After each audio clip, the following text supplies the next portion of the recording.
What is a vacation you went on that went horribly wrong? I had been looking forward to this trip for months. My two best friends, Lucas and Mia, and I had rented a cabin in the mountains for a long weekend. Just the three of us, no phones, no work, no distractions. I imagined long hikes, wine by the fire, and late-night talks under the stars. Lucas was the wild card. He thrived on chaos, loved pranks, and always found a way to push boundaries. Mia, on the other hand, was cautious, the voice of reason in every one of our misadventures.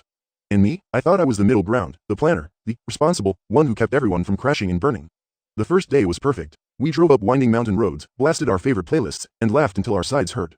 The cabin was rustic but charming, a fireplace, a big kitchen, and a porch overlooking the valley. Everything was exactly how I pictured it. Then night fell. Lucas had brought a surprise. He claimed it would be fun. He handed me a box labeled, "Trust me." I opened it and found a smoke machine. Mia groaned. "Lucas, what are you planning?" "I promise, it's harmless," he said with that grin I hated and loved at the same time.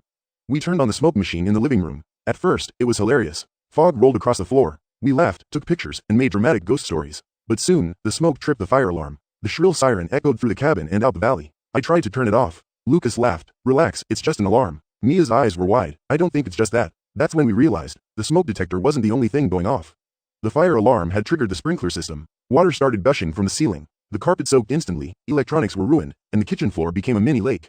Lucas was laughing hysterically. I was panicking. Mia was screaming at him. But it wasn't just the cabin in chaos. When we ran outside to escape, the fog machine smoke had drifted into the road, and a group of hikers, lost and disoriented, appeared, shouting, tripping, and slipping on the wet grass.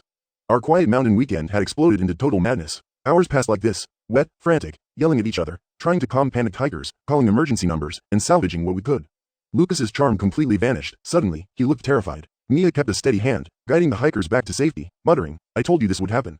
And I realized I had no idea what to do next. By dawn, everything had settled. The cabin was flooded, the hikers safe, and Lucas was nursing the consequences of his fun idea.